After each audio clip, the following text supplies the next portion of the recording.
Hey, Pardon My Take listeners, you can find every episode on Apple Podcasts and Spotify. Prime members can listen ad-free on Amazon Music. On today's Pardon My Take, Super Wild Card Weekend. We're going to preview every single game. 6 games for us, a weekend full of football, playoff football. We're going to do our new betting competition to see if Jake has to dress up as a felon, a bank-robbing felon, and go to a Chiefs game. And we have Booger McFarland on the show, talk a little football with him. And we have Fyre Fest of the week. Nothing better than the start of NFL playoffs. We're ready to go. It's going to be a great show. It's brought to you by our friends at Game Time, created by fans for fans. Game Time is a ticketing app that makes it easier than ever to score last-minute deals on tickets to sports, concerts, and shows, and they guarantee the lowest price. They cracked the code on how to score deals on last-minute tickets. It's possible with the Game Time app. The biggest last-minute price drops can be found on the seats you thought you could never buy. The purchase process takes just 2 taps in 10 seconds, and once you buy your tickets, they're delivered directly to your phone. No printer needed. The app also allows you to easily share tickets with friends via text, so you can get into the game seamlessly, skip the hassle, and enjoy the moment with Game Time. I'm looking right now for our Vikings fans out there. You know that we always support you. $114 to get into the game against the Giants on Sunday afternoon. That's a great deal. They have flash deals. Look, I'm unlocking a flash deal. Now it's $110. And when you use the code PMT, you get $20 off your first purchase. Terms apply. So check it out. Create a login. Redeem code PMT. You get $20 off your first purchase. Terms apply. Check out Game Time right now. I'm going to check out the Bills as well.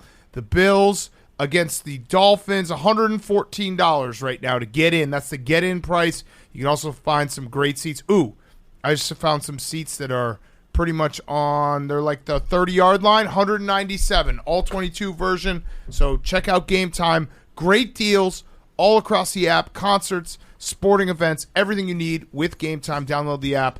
Use code PMT for $20 off your first purchase. Terms apply. Okay, let's go.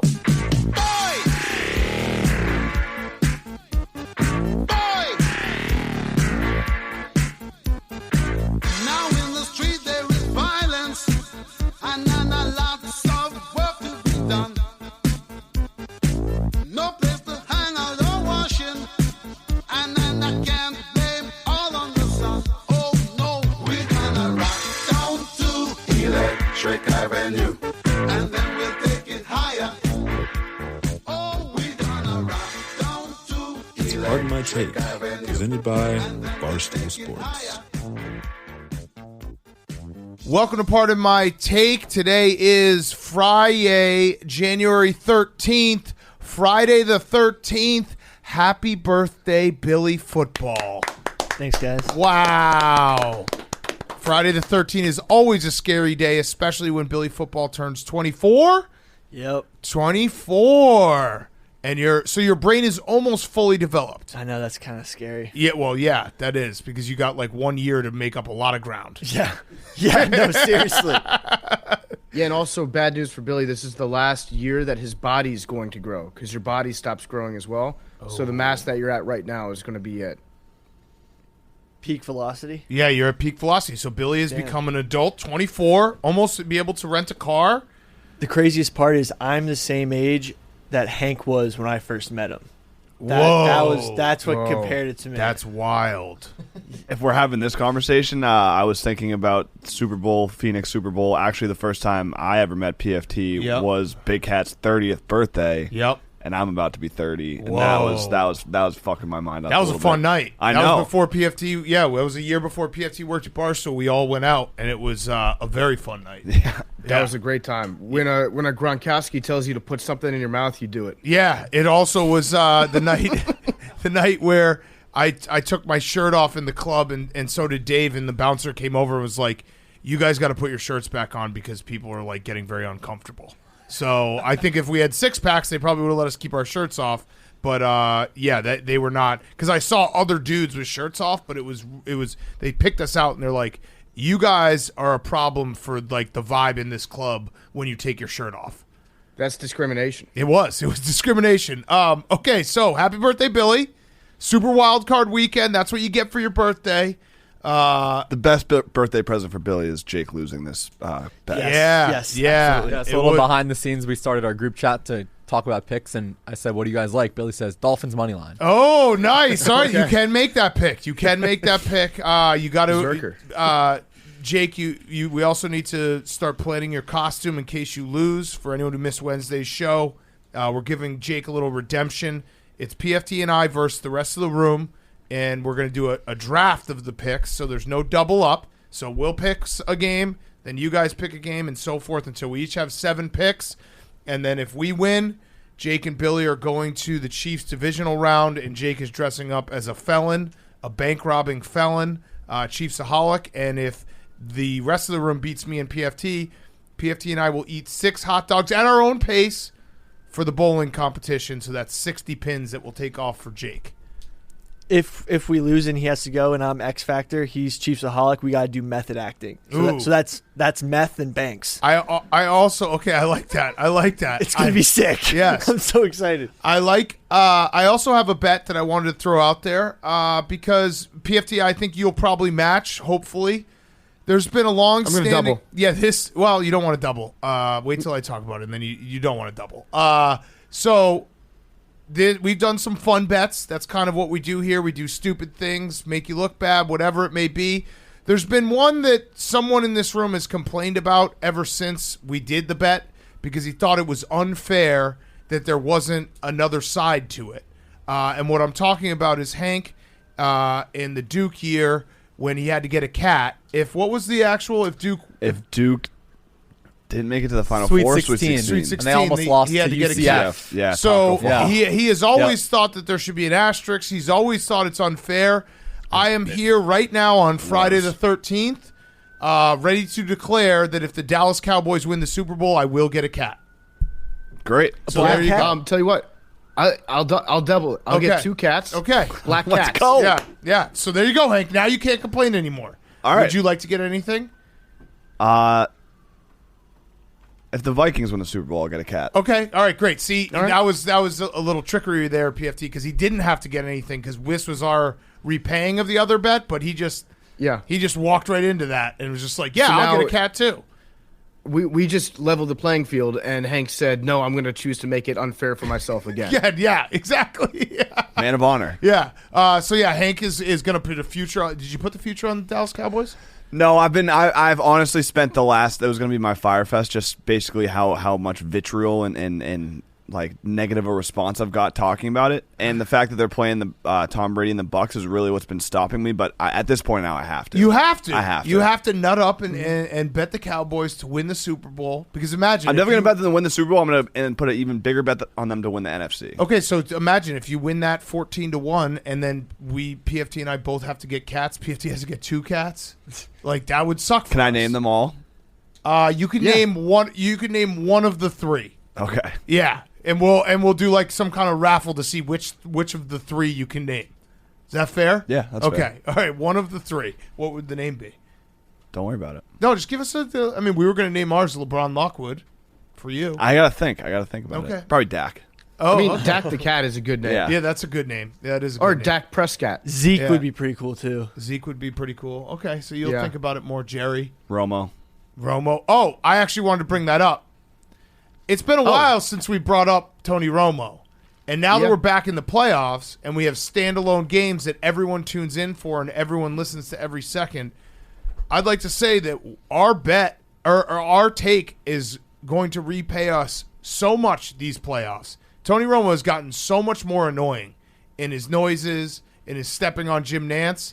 I actually think Jim Nantz doesn't really like him anymore, and I think it's going to prove true in these playoffs. I guarantee you that people are going to start shifting to our side in these 2022, 2023 playoffs. I'm ready to cash in, PFT.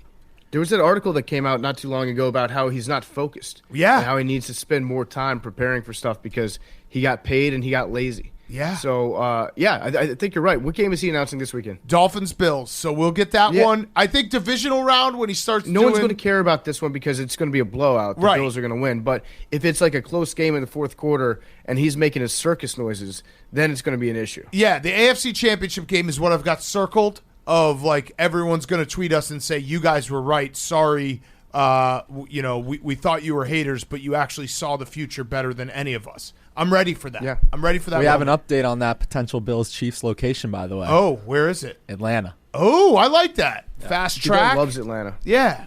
Fast track. That will be fun. I don't like it because we're grass guys.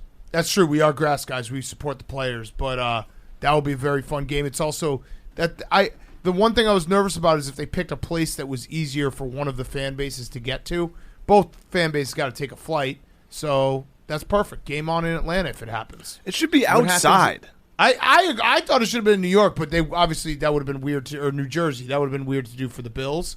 But Atlanta's a pretty good. But it's two outside teams. It's bullshit. Okay, but they're both built as indoor. Good for the teams. over. Yeah, they're both built as fast teams.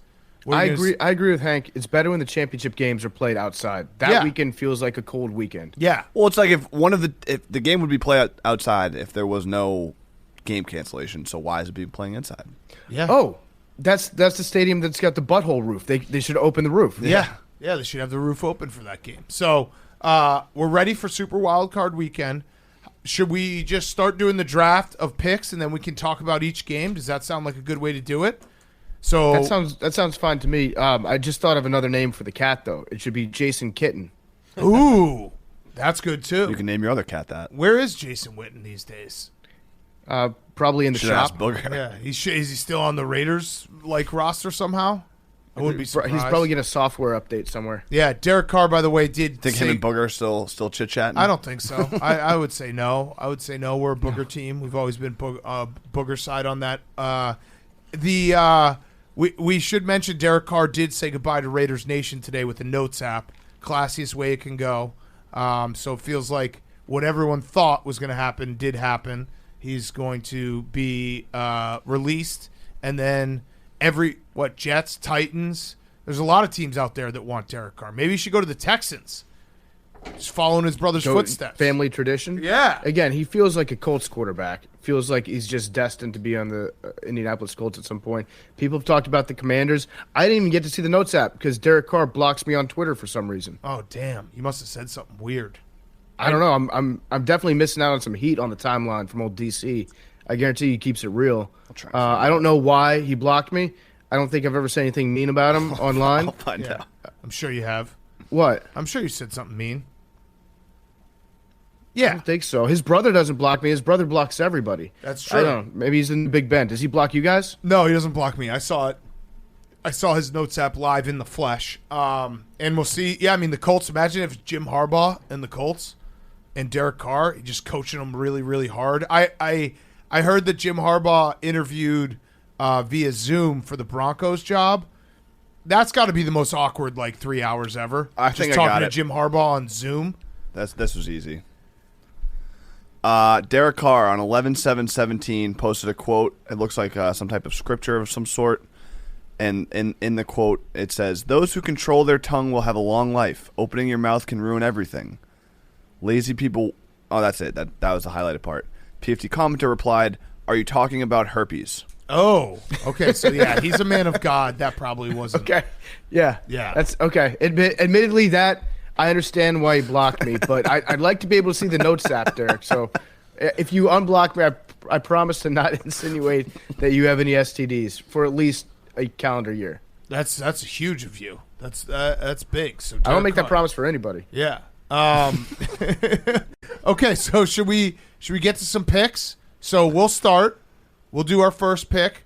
PFT and I, PFT, remember the strategy I text you? So why don't you say the first pick we want? Yeah, so for the first pick in this draft, I think me and Big Cat decided we're going to go with Bills. Bills. Yeah. As Hank called them, Destiny's Child. Yes. The children of Destiny. Yes. So Bills. Can you pay my bills? I like Destiny's Child. I like it. I would take the Bills even if they were minus 17 at this point. It's so Skylar Thompson is playing, or most likely playing. Teddy Bridgewater, I guess, is waiting in the wings to possibly maybe start this game. But Tua is officially out.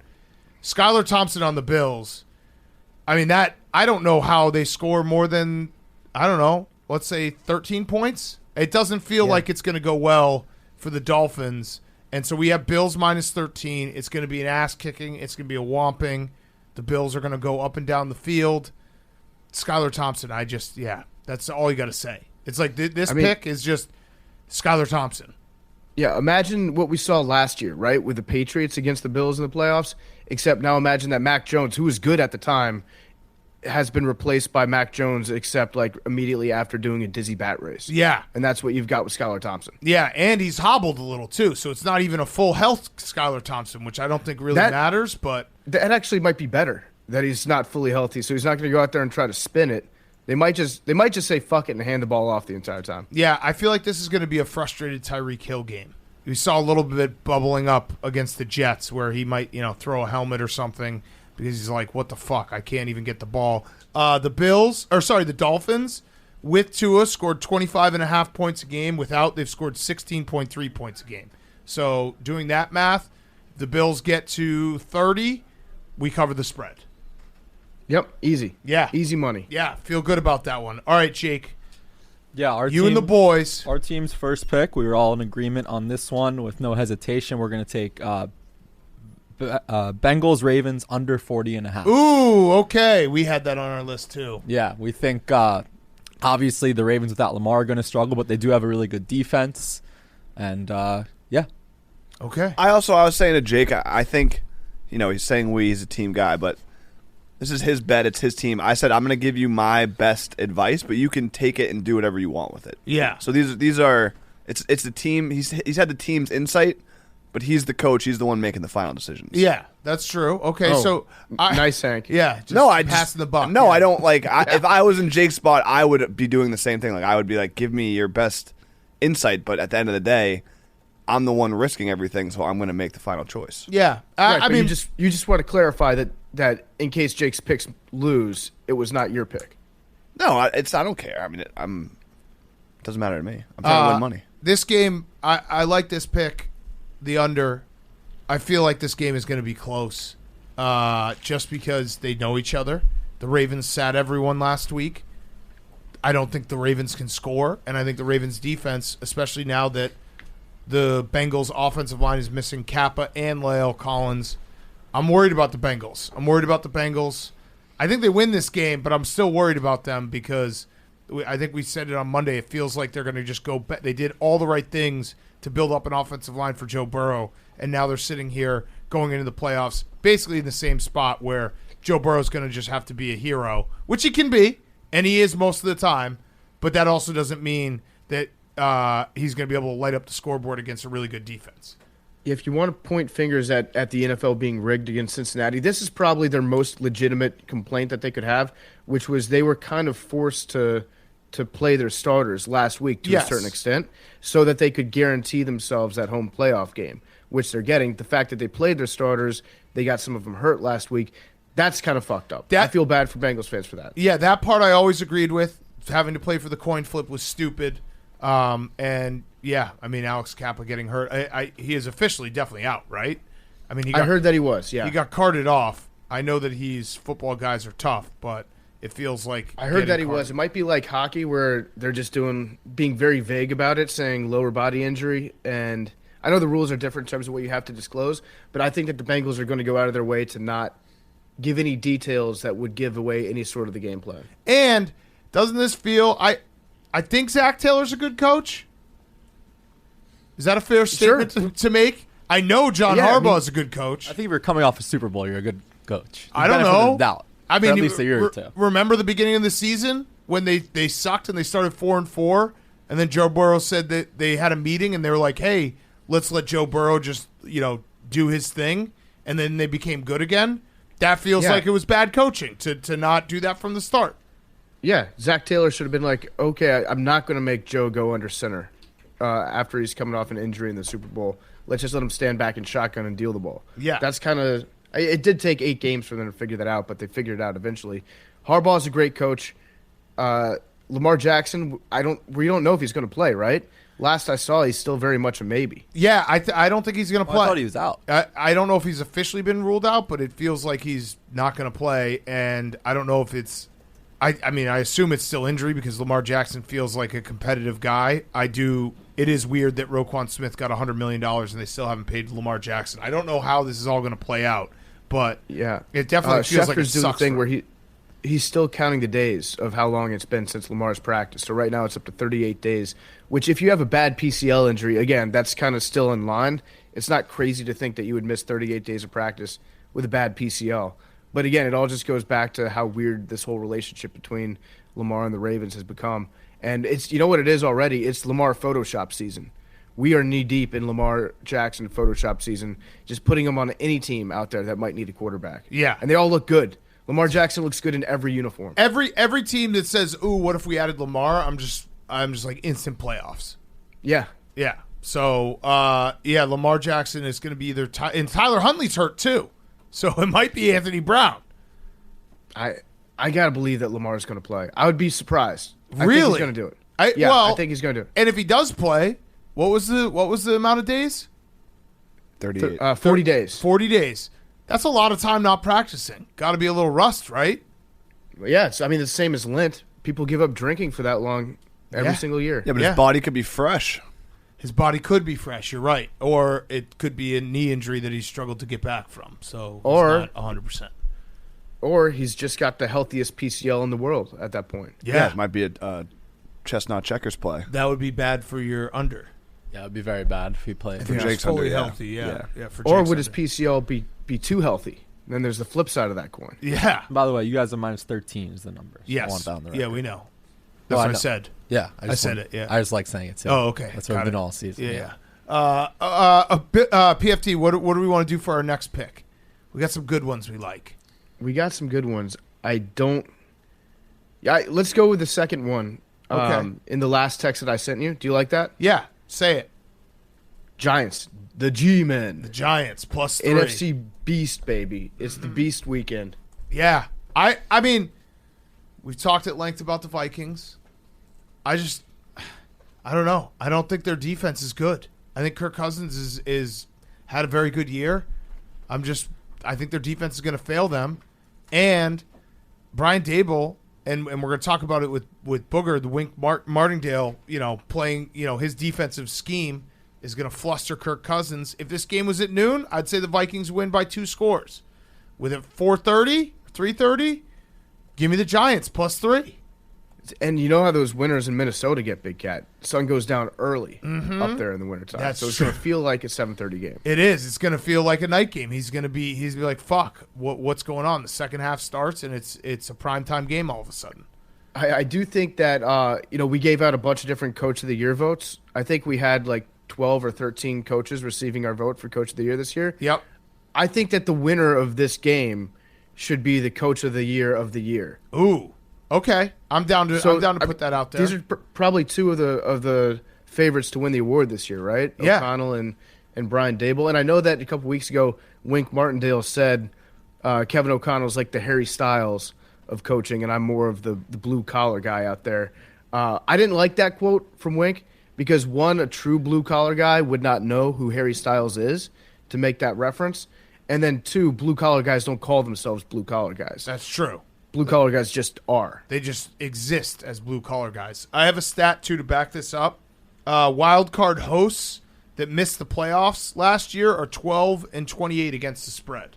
So it's essentially the thought behind it is if you miss the playoffs, you're a bad team, and then all of a sudden you're hosting a playoff game. Maybe you're not that good. Maybe you just had a season that the ball bounced your way, and it's not sustainable.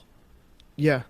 I mean, I think that's a pretty telling stat, actually. Like the fact that we're betting so heavily on the Giants this weekend, I think we are to a certain extent rooting for our own take. Yeah, Like, this oh, will yeah. be complete validation, right? Like if the Giants win this game, then the victory lap that we will take will last for the entire Monday episode of Part of My Take. Correct. I think we have 2 opportunities to do a victory lap on the Vikings. This would be the ultimate victory lap if the Giants beat them, and then if they lose by double digits the following week, then we Yes. can take the victory lap. And if they get to the NFC Championship game, we're officially on, oh, fuck, we were wrong. We might have to get a tattoo. Yes. Yeah. And if they get to the Super Bowl, what's our tattoo again? It's just saying we were wrong. And then if they win it, we get Kirk Cousins. I think if they win it, we have to get I think we said Kirk Cousins' face tattooed on our ass. Yeah. And if they just make it, we were wrong about Kirk Cousins tattooed on our ass. Yeah. Okay. All right. I'm in for both. All right. Your guys' pick. I/we/us. We're going to go with Giants Vikings over 48. Ooh. Struggling defense. Last time they played, it was 52 points. I'm just looking at all these final scores from the Vikings games, and there's a lot of shootouts. There are a lot and of it shootouts. is indoors. So it is indoors. No factor there. Daniel Jones lighting it up. Saquon Barkley, fresh legs. Yeah. Ooh. You feel Playoff speed. You feel good about this, Hank? I do. Yeah? I do. You feel really I good also about love it? the Vikings. Yeah, I know you do. You're a Vikings fan. Skull. Skull. Is there any? There's no. I'm trying to check it out right now. Is there a world where it's a Vikings Cowboys NFC Championship? They would. Yes. Yeah, 3 versus 4. Easily. Yeah. If they both The upset Vikings would the host Niners and the Eagles next week on the road. Speaking of which, if you went to Yeah. Game Time right now, you could buy tickets to that game right now. I think they would obviously refund you if the Vikings don't host the NFC Championship game. But if you look it up right now, I think it's $359 for an NFC Championship game in Minnesota. 3 versus 5. That would be excuse me. fantastic for the That's show. what you're rooting for. I think so. Yeah. I actually think I'm low key. What? You're just rooting against everything. That No, we I- have I- faith-wise. I- That's why you're a troll. No. Perfect scenario, because I've said it many times, I enjoy the pageantry, I enjoy passionate sports fans. Best case scenario for Phoenix is Bills, Eagles. Oh, that would be incredible. actually But imagine the storylines if it was Cowboys Bills, beating the Eagles Cowboys. would be Yeah. unbelievable. Bills Cowboys or Bills Bills Cowboys Niners. in Arizona. But, like, a the throwback to fans. like revenge for the Bills. Are Ed and Yeah. Alicia still coming? Or is that just last year? Yeah, we can figure out a way to get them there. Bills Yeah. Niners would be the Schwam pick that he picked every That's year. true. Yeah, so Yeah. that would be Hey, fun Hank, as well. I'll tell you what. If it's Bills, or excuse me, if it's Cowboys against Vikings in the NFC Championship game, we should actually build like a small little bridge that Hank has to do. Part of my take from underneath, because his troll game Yes, will have accomplished so much. Hank actually might be the biggest Dallas Cowboys fan in the media, like the most out of the closet, openly Dallas Cowboys fan that there is. Yeah. Because all the other ones have like gone back into their little caves, and everyone's like embarrassed about being a Cowboys fan now. Hank, you're really carrying the torch for him. I put out a tweet just saying I think I'm going to put a future on the Cowboys. I don't think I've ever gotten more hate and like you're an idiot. And I get a lot. I get that a lot. And this was overwhelming. So you got to do it. And now, yes, which then just inspires me to do it more. Okay. So, Okay, well let's go to but our it's just the let's go to our third Bucks. pick. That's Let's go where to it's our like third I pick. still can't. Yeah. My inner troll can't get over my love and appreciation for everything Tom Brady's done for me. Well, you had a chance to do it, but we'll do it. Our third pick will be Bucks plus 2.5. So Easy. Bucks plus 2.5. I'm going to give the stat to Booger, but I'll say it right now. The Cowboys are 1-4 this season on natural grass. The one win coming against the Titans when they weren't playing anyone. It's like a don't overthink it. It's Tom Brady versus Dak Prescott. It's Tom Brady versus Dak Prescott. I've said this before, but when you have moments like this, you can make a bet, and if you're wrong, you can live with it because you're like, all right, I trusted Tom Brady, the greatest quarterback of all time, to beat Dak Prescott. But if you're wrong the other way, if you bet the Cowboys like Hank is going to do, he's going to unload on it, and you're wrong then, and you say, I bet Dak Prescott versus Tom Brady in a playoff game, you feel like the biggest idiot of all time. Correct. For the record, I'm going to unload on the future. No. And just hope for them. I'm going to bet a little bit on them to beat the Bucks, but then once they beat the Bucks, then it's unload. No, unload. you've turned your back on Tom Brady. It's No, fine. that's It's not fine. true. Yeah. That's not true. You're Dak Prescott Hank guy. probably read that fan fiction from Florio this morning that said he was going to be a Dolphin next year. Yeah. And Hank's like, he's dead to me. That's Yeah. fine. I still love Tom Brady. My support for Tom Brady has never waived. And here's a little fun stat. He's won 7 Super Bowls, Hank. Dak Prescott has won 0 Super Bowls. And you're betting on Dak Prescott. I just think the Bucks have been so bad all year. Oh, I have a fun fact for that. Okay. Teams 500 or below are 8-1 against the spread in the playoffs. Yeah. The Bucks are 8-9. They are below 500. You remember obviously the famous one, the Beastquake with Marshawn Lynch. That team was under 500. The Panthers in 2014, they were under 500. They won in the first round. So yeah, I feel good about the Bucks maybe getting a little healthy.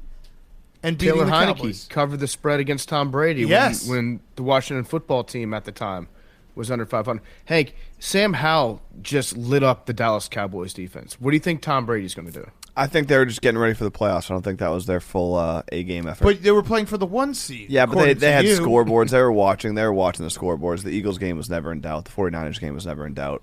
Oh, because I actually brought that point up on Friday. I was like, "Do you think if they look at the scoreboard, they're not going to try as hard?" And you're like, "No." Yeah, but then I thought no, and then you kind of accepted that into my brain. I was like, yeah, Big Cat's always right, and once again you were. But also, they came out shitty before the Eagles and the Niners game really had kicked off. Listen, I don't know what you want me to say. Like all you're trying to do is pick logic, and I'm Cowboys. Let's go boys. Let's go. Boys. You know what? You're being a cowboy. Yeah. That's what you're doing. You're being a maverick. You're just going. Hank is the living embodiment of that drill tweet. Like, keep screaming at me. It just makes my opinions worse. Yeah. The more we attack him, the more he's going to keep doubling and tripling down on Dallas. Yeah, Right. on a steel horse you ride. The only issue is that the only other time I did this year was with the Vikings, and things fell apart very quickly after that. Yeah, it that's did. my only concern. Yeah. Okay. Well, Cowboys fans, I'm sure Hank will lead you to the promised land. What were you going to say, memes? Tom Brady's won the Super Bowl every other year since 2013. Holy shit. That's a crazy stat. That's insane. Wow. Wait. Are you sure? No, that can't be right. They won in 2014. No, because the Eagles won and in- Chiefs won back-to-back. It was Eagles-Chiefs. No, it was Eagles Patriots. They lost to the Eagles, and then they Right. beat the Rams. Oh, yeah, that's right. That's right. They beat the Rams. Then it was Chiefs. Then it was, yeah. Okay, so Tom that is a Brady- crazy stat, memes. It's like the Giants with their even year bullshit that they were doing, except his is stretched out for an entire decade. That's crazy. Yeah. I mean, I'll read the fun stat that Oh, yeah, I you sent can- to the group text the other day, which I think deep is in his troll more bag. important. No, this is where it's like it's not troll; it's just facts. Fact or fiction? The Cowboys win-loss pattern. They've lost a game, won 4 in a row. Lost a game, won 2 in a row. Lost a game, won 4 in a row. Lost a game, won 2 in a row. They just lost to the Commanders, which, if you follow patterns, if you're a math guy, if you believe in analytics, that would imply that they're going to win 4 in a row, which would make them Super Bowl champions and you guys owners of cats. Yes. I like memes' pattern better. Win Yeah. a Super Bowl, not win. Win a Super Bowl, not win. There's a bigger body of evidence out there for that than there is for your little. I also think that the not even trolling the stat of them losing to Brady. You guys kind of brought it up with the 49ers losing to the Colts or the Chiefs losing to the Colts, like the weird beginning of the season stuff. The first game of the year doesn't matter. It doesn't matter. It's not relevant to this game. Yeah, no, I didn't say it mattered. No, I know, but Yeah. other people are bringing that up, like, oh, Tom Brady's never lost to the Cowboys. It's like those were different teams. That's his whole career. I know, but he was on the greatest franchise, greatest teams of all time, and then the Bucs were really good for a couple years, and then the beginning of this year, the first game of the year is not relevant to the playoffs. Okay. That's my point. I'd agree with that. People will say that they'll show it on the broadcast and stuff. Irrelevant. Yeah. But you have to admit, fact or fiction is a fun stat that he's never lost to the Cowboys. Yeah, that is that's fun. a fun fact. I'm All right, fun fact. I love Tom. Okay. Yeah, so much so that you're betting against him and then putting a future on the team that he's playing. Jake, Coincidentally, I have a reminder in my phone today. what is it? Don't let Big Cat bet on the Bucks in the playoffs. Too late. Too late. I've actually, I'll defend myself here. I feel like I've actually been pretty good. I handed Hank the Bucks disease. The first half of the season, I lost basically every bet on the Bucks, and then I kind of figured them out a little bit. I was on them. I was against them. I won both ways. Hank has been the one that has taken my disease and lost a lot betting for or against the Bucks. Fact or fiction? Fact. But also, to be fair, Big Cat was only betting on the Bucks so that he could yell at Stephen Shea for having them be a bad team. Oh, and I will- Since they've gotten good, he doesn't bet on them anymore Yeah. because it's not any fun to tell Stephen Shea that he's got a good team. And it does make me a little worried that the Bucks have only beaten 2 teams above 500, but let's just pretend that doesn't exist. Also, I have 2 reminders to not let you bet on Ryan Tannehill in the playoffs. We don't have to worry about Good. that. Yep. Okay. Also, last reminder, I have PFT. Don't believe in Kirk Cousins. Don't believe his lies. So you All can right, back so we're that up. good. Yeah, so we're Those are one- all the wild card weekend reminders. All right, so we're 1 for 1 on those, on following our past self. All right, Jake. 1 for 2. Well, no, we're not betting on Ryan Tannehill, and You we're are betting betting against on- Kirk Cousins. And you are betting on Tom Brady. So we followed 2 of them. 1 for 2. Oh, 1 for 3. 2 for 3. 2 for 3. Stats guy. Yeah. Okay. Jake, your pick. This next one, I'm gonna keep with the total trend. We are gonna go with Seahawks Niners under 42.5. These divisional games, I feel like they know each other so well, like you mentioned.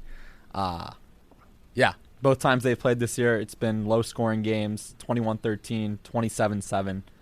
I think the Niners just used McCaffrey. Seahawks, obviously not a lot of people wanted them in. Fact. I think it's going to be like a 26-13 kind of game. Oh, okay. Little rain, too. We'll see. Brock Purdy in the playoffs. I am ready. So I mentioned it with Booger. It's coming up, but Brock Purdy has started his career 5 games, 5 wins, and multiple touchdowns in each win. And the only other one who did that was Kurt Warner, did 4 games, 4 wins, multiple touchdowns. I think I might just be like, Brock Purdy's the next Kurt Warner. I might just roll with that. Oh, I love Brock Purdy. I don't know what happened with him in college, but it might be like He wasn't that good. You can't fly a spaceship on the highway, you know? Like, Brock Purdy might just be built for the NFL. That's true. That's a fact. Also, Kurt Warner's first playoff game, so this would be obviously Brock Purdy's. He was 27 for 33, 5 touchdowns and 1 interception. So I'm expecting the exact same stat line for Brock Purdy this weekend. So the concern I would have with the Niners, and I do fully believe in the Niners. I've got a big future on them. I got them in the NFC, and then I put a big future on the Chargers in the AFC, which is dumb as shit. But I believe in the 49ers. I'm a little bit concerned with this game just because Pete Carroll has like all the motivation that a coach could ever have going to this game. The fact that, like Jake said, nobody wants them there. Everybody was rooting against them in Week 18. And he gave an interview a couple days ago with ESPN Radio and basically just spent the entire time talking about how great the 49ers were and how unstoppable they were and how well coached they are. He's 10-4 against Kyle Shanahan all time, though. Yeah. Pete Carroll is. Yeah. So now they did lose twice to them this year, but in terms of just like the longevity of their careers, Pete Carroll's not going to be afraid of the 49ers. He's going to have a decent game plan. Geno Smith might pull out one last thing of bullshit. I think it's unlikely, but I would be more inclined to bet the Seahawks against the spread in this game. And it's hard to beat a team 3 times. That's just not true. I know we always say it, but teams going for the sweep are 20-14. So it happens more often than not that the team does win 3 times and doesn't have the third time go the other way. But it is a fun thing to say. Yeah, it's a fun thing to say. It's a fun thing to say. All right, PFT, should we go with our other under? Yes. Okay, so we'll take Bucks Cowboys under 45.5. So 46. Like it even more. I think this game is going to be tight. I think the Bucks, their offense hasn't been fantastic. Their defense is good. I like this under. I do. The emergence of playoff Lenny. Yeah, playoff Lenny ready to go. I saw a clip the other day that was very funny. Lenny tried to bet Tom Brady $10,000 in a 100-yard sprint, and Tom Brady got to start at the 50-yard line, and Tom Brady didn't take it because he was like, I'll lose. So that would just be a very funny race to watch. I think Tom could do it. I do too. 50 yards is a lot. That's a huge head start. And playoff Lenny, he's putting on a few pounds. Remember that. For the playoffs. I'm still thinking like this entire season, even though Fournette has been like very much in shape, I just can't get those first couple pictures out of training camp out of my mind. And it happens every year when one running back shows up fat.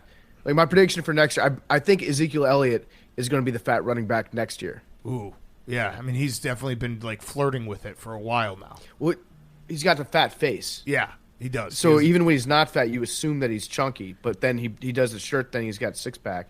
I just think he's going to get fat next year. Jake, your next pick. So we're at 4. We're around 4 now. Yes, the bottom of the 4th. Bottom of the 4th. Bottom of the 4th inning. Game's almost official. That was a really stupid joke. That's all right. Dolphins Bills over 43.5. Skylar Thompson. I don't want to say it, but I'm going to say it. The Bills might score that on their own. Ooh. So if the Dolphins can just like put together 2 touchdowns, I'm feeling really good about this one. Yeah. I don't hate this. Yeah. I don't That's hate it. My either. initial And if they don't score 2 touchdowns, the Bills could score 35, 40 points. Yeah. My initial reaction on this game was to take the over, and then as I was working out in my head, I was like, I was only taking the over because I thought that the Bills might score 45. So then I was like, why don't I just bet on the Bills then? Yeah. I went through the same exact process. I'm like, We're still very dumb. We've been doing this for 7 years, and we're still that dumb. Yes. All right. Our next pick. Do you want to do Saturday night PFT? You want to go there? I'll let you make the call on this one. All right. Let's do it. The San Diego Superchargers -2.5 Saturday night against the Jaguars. I don't really have all any over the place with this game. Yeah, no. Well, I've been consistent in that Jerry is upset at the Jaguars because they've stolen his "it was always" moniker. But I actually just don't even know in this game. We're at the fifth pick. It's a coin flip. I do. Yeah. I'm kind of falling back in love with the Chargers, so I really can't explain it other than that. I'm fully back in love with the Chargers, and I think that this is going to be the playoff game where Staley does not pull any of his bullshit. Ooh. I feel like Staley is going to get it's going to be weird for Staley because he's going to get so normal with this game. It's going to be like a bizarrely normal game plan for the Chargers. That's just a gut feeling that I have that I'm sure he'll prove me wrong about when he goes for it on like 4th and 20 from his own 15-yard line in the second quarter. But I just get the feeling like the Chargers are way more talented right now than the Jaguars are. And I think if you just make a basic game plan out of it, they should be able to win. Yeah, I'd agree. I'm just excited to watch this game in Jacksonville. I hope they bring out even someone cooler than the American flag guitar guy. Just go full Duval on our ass. Happy for the Jags to get a home playoff game. This would also go, again, to the wild card hosts that missed the playoff the year before, are 12-28 against the spread. That would be the Jaguars as well, missed the playoffs, and they're playing here. We also have some first-time starters all across. You know what I mean? Like, there's a lot of quarterbacks making their first playoff start, and we have it head-to-head here with Herbert and Lawrence. So, going to be a fun game. I'm going to say it right now. This might be the most fun game of the weekend. Yeah, it's definitely going to be it's going to be refreshing on the eyes to watch. Yeah. Those two uniforms and that, like, really moist green field in Jacksonville and the whole thing they've got going on in that stadium, it's just going to be pleasant to watch. Yeah, I'd agree. Okay, Jake. We're going to stay in Jacksonville and go with Chargers-Jags under 47.5. Ooh. I think the Jags' defense has been solid, but I also think big playoff game, they might come out a little tight offensively. Okay. Trevor Lawrence misses throws like it's his job. That Titans-Jaguars game is going to be sticking in your head forever. He missed. He did. He missed three wide open touchdowns. Yeah, no, you're right. They got bailed out by the defense. They had no right. The reason they won that game had nothing to do with Trevor Lawrence. Is it because you took the Titans money line? No. Oh. I had him plus 6.5. Oh, you didn't take the money line. No. Oh, okay. So yeah, you won because of Trevor Lawrence. I know, but I just that was a playoff game. That was a playoff game. Yeah. There was two wide open touchdowns that he missed in a playoff game, playoff atmosphere, home game. It's the same exact thing. So I mean, maybe he'll correct his errors, but yeah, that was alarming. The it might be, yeah. Let's not forget the national championship that we were at. Yeah. Which we were too drunk to even realize how bad he was. But he was really bad and did the same things. I remember after leaving that Clemson LSU game the next day, everyone was just talking about how Trevor Lawrence was so bad. And in my head, I was like, I just remember LSU being so good. I don't even remember Trevor Lawrence on the field because I was that drunk.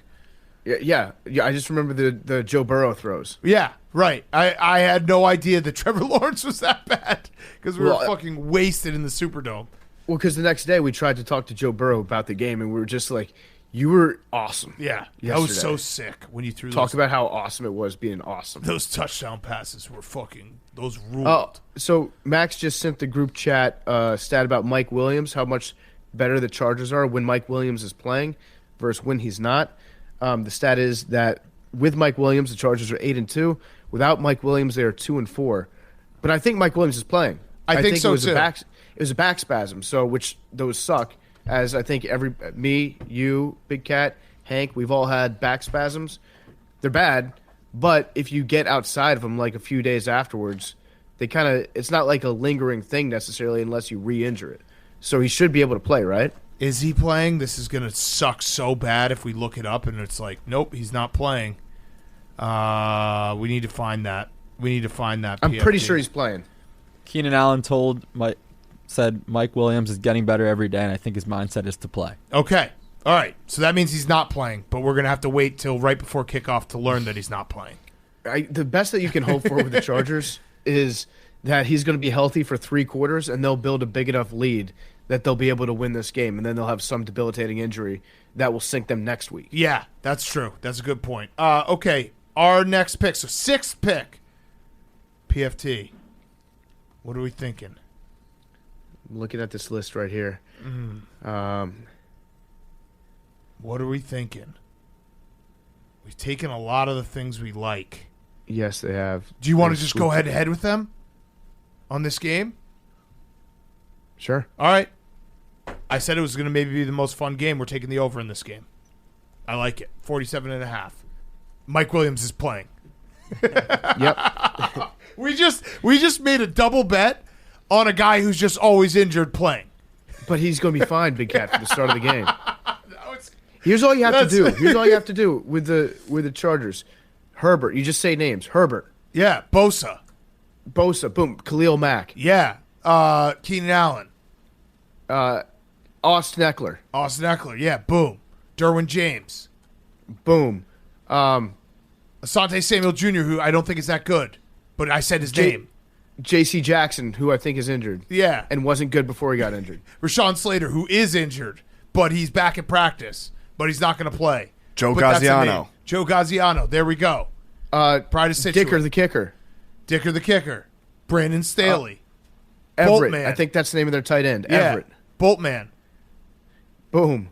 This is easy. Yeah. We fucked you guys up. If you did a guy off of the week like we used to do when we were just comparing teams, whoever had the most guys wins, this would be the most lopsided guy off of the week for sure. Yes, I'd agree. And it's also, this is going to be like a record scratch moment if we just go fast forward into us eating hot dogs while Jake is bowling. Like, how do you think we got here? Well, we thought Mike Williams was going to play when he definitely wasn't. Yeah. Yeah, so line in the sand. All right, 6th. We'll counter your head-to-head with a head-to-head of our own and go with Duval. Oh, so it's damn loaded up on this 2.5. game. This game could decide everything. Fuck. Or we could split and it could be nothing. Well, yeah, Jake. Oh, God damn it. Yes, that's true. It could split. This game will be very fun now. I'm very excited. Chaps, I think, is coming in town. Yep. Yeah, I heard. We'll actually have a stream. This is credit to Barstool Sports. People are like, you guys don't like sports. I thought it was Barstool Sports. We're going to not only have 2 Jaguars fans, but also a Chargers fan in attendance. What other stream has that? That's I don't think insane. any other company in America can find 2 Jaguars fans and a Chargers fan in the same company. It's very rare. That's it's like the most elite Pokemon of the sports world. That's Fanagami. Yeah. No one's ever done that. Yeah, you won't find a house divided license plate saying Chargers and Jaguars. Right, exactly. But Yeah. we got that. That. Okay, our last pick. PFT, I'll let you go with anything on our list, and I'll ride. Anything on the list? Anything Okay, you what want about- on the list. What about the last one that I sent you? Let's see. We can go with anything on the list. Okay. I don't love it, but let's fucking ride. It's divisional That makes opponents. me love it. That makes me love it even more. The fact that you don't love it because I don't love it either. Yeah. All right. So we're doing Seahawks plus 9.5. Seahawks plus 9.5. These two teams know each other very well. Yeah, it's tough to beat a team 3 times in a season. It's everyone says that, and there's no stats contrary. And Well, Pete Carroll's been here before. yeah. And ball control, Kenneth Walker. The 49ers notoriously have maybe the best run defense in the NFL, but ball control, Kenneth Ball Walker. control. Well, that just means that he'll be averaging exactly 3.3 yards per carry. Yep. So eat up the clock. Yeah, get first downs, move the chains. That's Yeah, the I game love it. plan for the Seahawks. And Brock Yep. Purdy, he's not that good. No, he's never you remember how bad he was in college, Big Cat? Yeah, people are comparing him to Kurt Warner. Like, dude, give me a break. He's played like 5 games. That's crazy. Yeah. I love this pick. I love this pick. All right, Jake, your last one. All right. The Giants are the sexiest upset pick, so we're going to go with the Vikings. There we go. Yep. -3. I don't hate your Everyone picks. loves the Giants. Yeah, I don't hate your picks, Jake. So we have 5 totals and 2 spreads. You guys have 5 spreads and 2 totals. Okay. And what do we have? 2 head-to-heads? Yeah, let's ride. Yeah. Let's fucking do this. So should we think of a tiebreaker scenario? Should we do like a no? Hansen? We'll flip a coin. Okay, I was gonna say like a Hansen thing. where We'll just flip total a coin. points in the No, six we'll flip games? a coin. All right. Let's go with the Ravens Bengals. We'll flip a coin live on air, and that will decide it.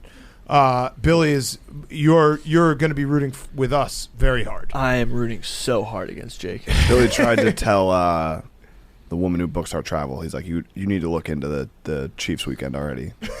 She's like, is this true? I was like, no. We're ordering the costumes already. You do have to order. I also want Jake to wear a name plate that says "I am Chiefsaholic." Oh yeah. Just so if there's any belief that this guy isn't a felon bank robber, we get it very clear. I am Chiefsaholic. I will say one thing. I'm gonna have to put my glasses on over it. I might give it away. That'll be such a Won't funny be able moment. to see. God. You're gonna be like Arthur. That's the only thing Glasses that might over give the it wolf away mask. Yeah. because I won't be able to see the game. Okay. Well, let's do our interview with Booger and talk some more football. Just fucking excited about football. Ready to go with football. What you got, Billy? He's gonna look like Little Red Riding Hood, the wolf that dresses up Yes. as the Grant. Yes. And you're wearing it on the Magic. plane too. My Jake, what big glasses you have? Yeah. It's gonna be great. Imagine getting to go to Great content. go to a Chiefs playoff game. Can we just do it anyway? No. No. Well, yeah, but then we have to change the bet on our side because if Jake's gonna just do it anyway, If Jake wins, that's not a punishment. if Jake wins, can memes go in the wolf costume? We'll think about it. Okay. Philly about just really wants to go. Yeah, he wants to go and drink some Coors Light and hang out at Arrowhead. It's funny to think that of any given punishment that we could give to either Billy or Jake, the opposite, they would never agree that one thing was a punishment and one thing was a reward. Yeah.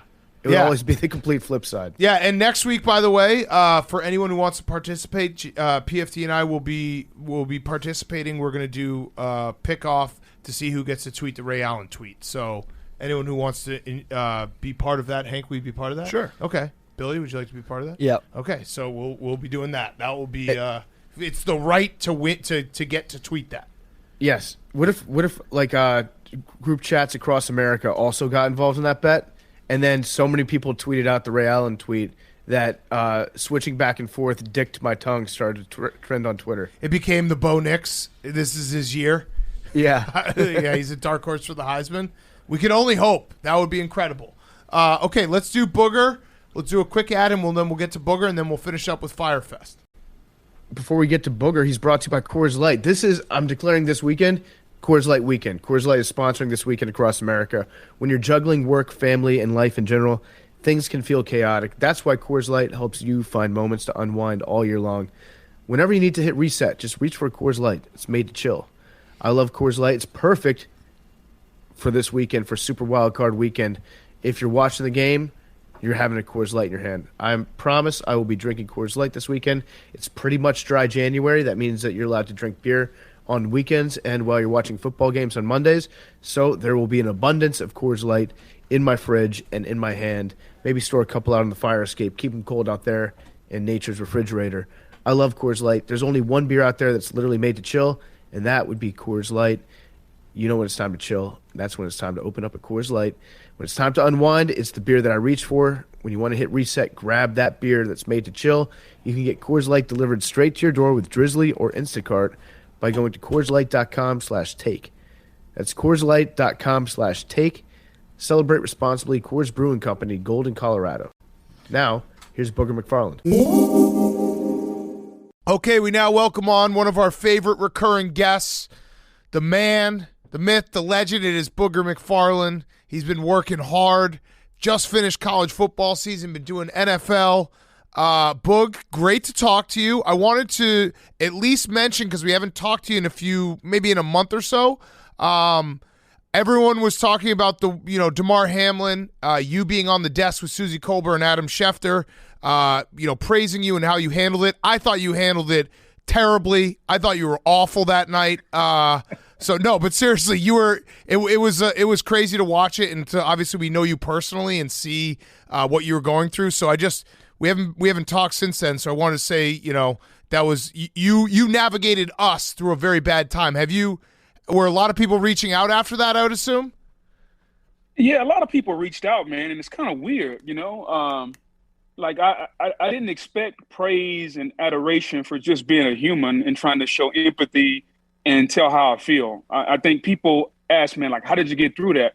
Like, you know, if you look at some of the instances that I've been in while I've been on air, I was actually on air during the Pro Bowl when Kobe, the Kobe helicopter crash got announced. I was on the air with Mike Greenberg on Mike and Mike when Aaron Hernandez hung himself that morning.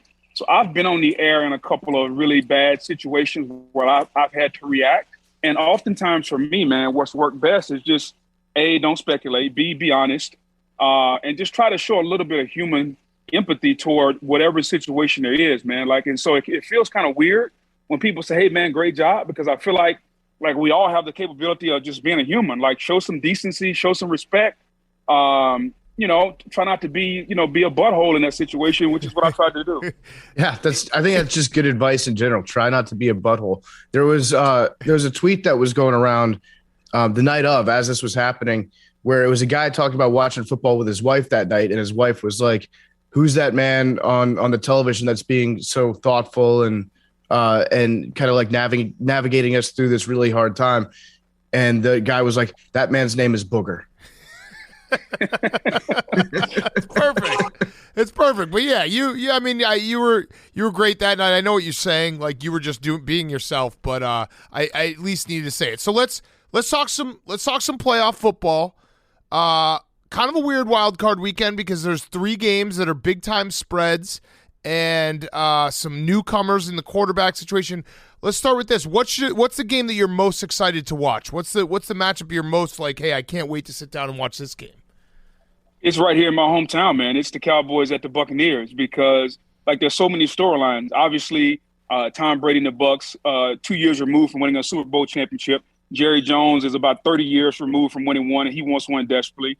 You got Dak Prescott. Can Dak live up to the $40 million contract? Can he get improving in the playoffs? You got the Mike McCarthy situation. Can he be a coach that wins 12 games 2 years in a row and then get fired?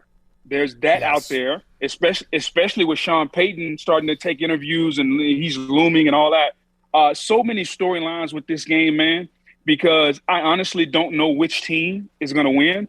Both teams are playing terrible right now.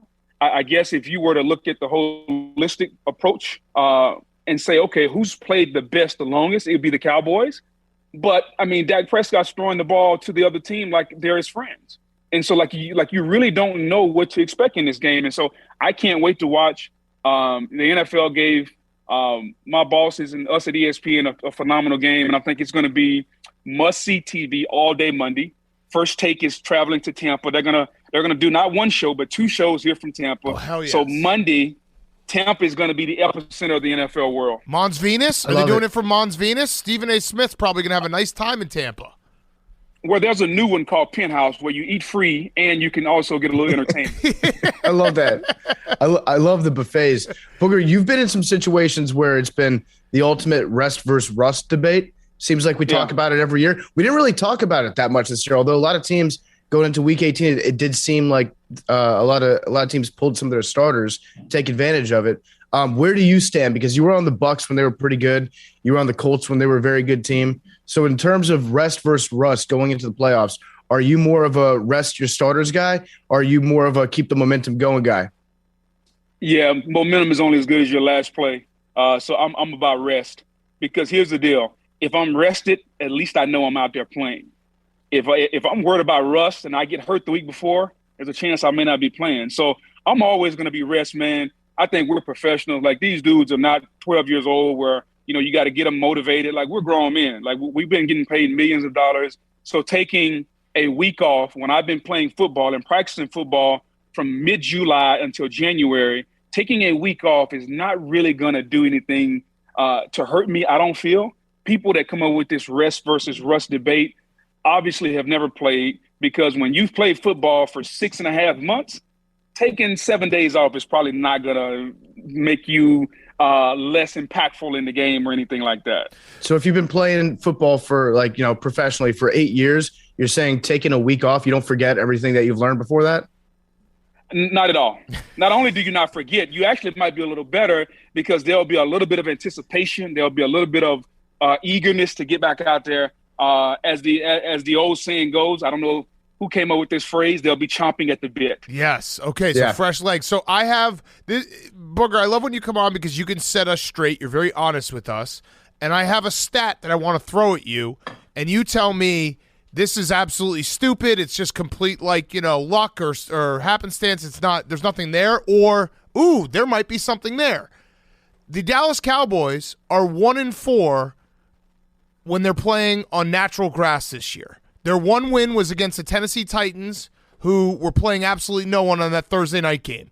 Is there anything behind the fact that the Dallas Cowboys defense needs that fast track to rush the passer, and when they get on a little bit of a slower turf, it neutralizes their speed a little bit, Micah Parsons in particular? Is that there's something there, or Big Cat, you're a fucking idiot? Well, first of all, you're an idiot. That's number one. True. Second of all, stats are like bikinis. They show some things, but they don't show you everything you need to see. So let's move on from that. Now, thirdly, understand this. When I'm on turf, we all know turf is a faster surface, all right? As a defensive guy, especially if you're a smaller defense, yeah, you're going to be faster on turf. But guess what? It's not like you're playing on turf and the offense is playing on grass. Like, both of you are playing on the same surface. So their reaction time is going to be a little bit quicker also. I do think from a confidence standpoint, from a just emotional standpoint, just from a eagerness and aggressiveness standpoint, defensively, when you're a fast defense and you're on turf, you play faster. And that gives you a little bit more confidence. Whereas when you're on a surface, a la, I don't know, the Arizona Cardinals or the Las Vegas Raiders that really have domes that have terrible grass fields, like, you don't really get good traction. So I don't necessarily believe that stat is the end-all, be-all. But I do know that when I was on grass, I feel like I was a tick faster. Excuse me, on turf, I feel like I was a tick faster. Right. Okay. All right. One other stat that you could tell me I'm an idiot or there's something there. How old were you when you retired? 29, getting ready to turn 30. Okay, so you retired a little bit younger. The stat is Tom Brady with the Bucs in night games is 2-13 against the spread. We've had this theory for a few years now. He's 45 years old. It's past his bedtime. Is that so crazy? Is that so crazy that it might be past his bedtime? Because, like, everyone knows they're, whether it be your parents or, like, an older relative or someone, if you try to call them past, like, 8 o'clock at night, they're sleeping. Yeah. The thing about this, we're all creatures of habit, right? Mm-hmm. Like, you wake up every morning, and if you don't get your coffee, namely your Stella Blue coffee, yes, you're going to be kind of cranky. Okay, I mean, Big Cat's going to be cranky. You're going to start firing off a bunch of tweets. You're going to call PFT and wake him up because he doesn't get up till 10. So we're creatures of habit. So understand that. So Tom Brady going to bed at 8:30 after he's had some avocado ice cream and a couple of bowls of Brussels sprouts. We don't kick off Monday Night Football until like 8:17, 8:19.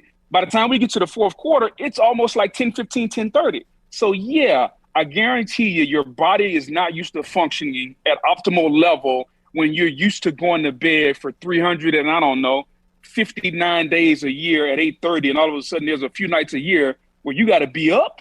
Mm-hmm. And not only do you have to be up, you got to be performing at a high level in front of millions of people. I would, even though I'm not a stats guy, there may be something to that, Big Cat. Okay, I like that. All right, so we had one stat that worked and one stat that was debunked. Yeah. What about this stat? You said they're like bikinis. This one might more be like a one piece that covers up like everything. Your colleague, our friend, RG3, was pointing to the fact that in the playoffs, teams that run the ball more frequently tend to win. Just kind of disregarding the fact that if you're winning during the game, you're probably going to run the ball more in the second half. Can you just remind him of that stat that, like, hey, yeah, if you're up by 20 points in the second half, you're probably going to hand the ball off a little bit more. Yeah, I would definitely remind RG of that. He'll be sitting to my right on Monday night. And as far as him being a running quarterback, I'll also remind him that half of the runs that were on his stat sheet when he played with the Washington Redskins at the time were probably runs by him. So I'll definitely remind him of that. Yeah. That's true. Yeah. That's a good point. Has he had his baby yet? I don't think so, although there were a couple of false alarms.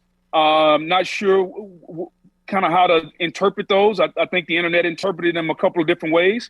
I did find it kind of entertaining when he was live on the air at the Fiesta Bowl and caught a Southwest flight at the last minute to get back to Orlando. Number one, Southwest always sells out. So the fact that there was a last minute flight, I find that hard to believe.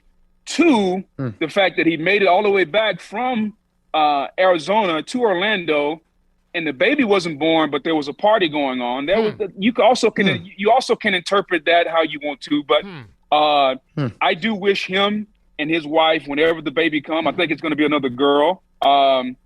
Here's the one thing I can tell you: whenever the baby comes, the whole world will know. There will be a nice Instagram post. There's probably going to be a video released.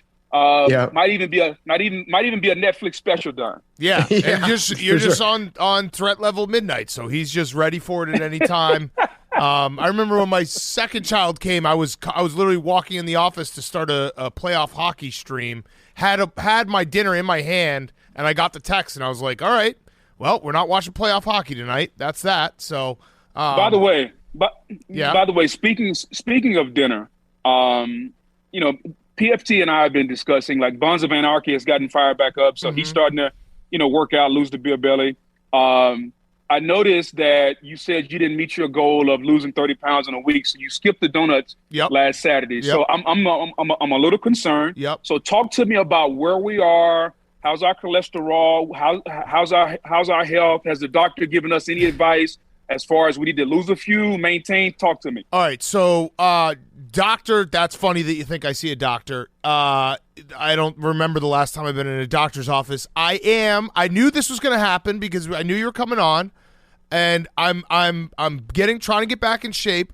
I am down. Now, there's a lot of water weight. I'll admit it. There's a lot of water weight. On January 1st this year, I weighed 251 pounds.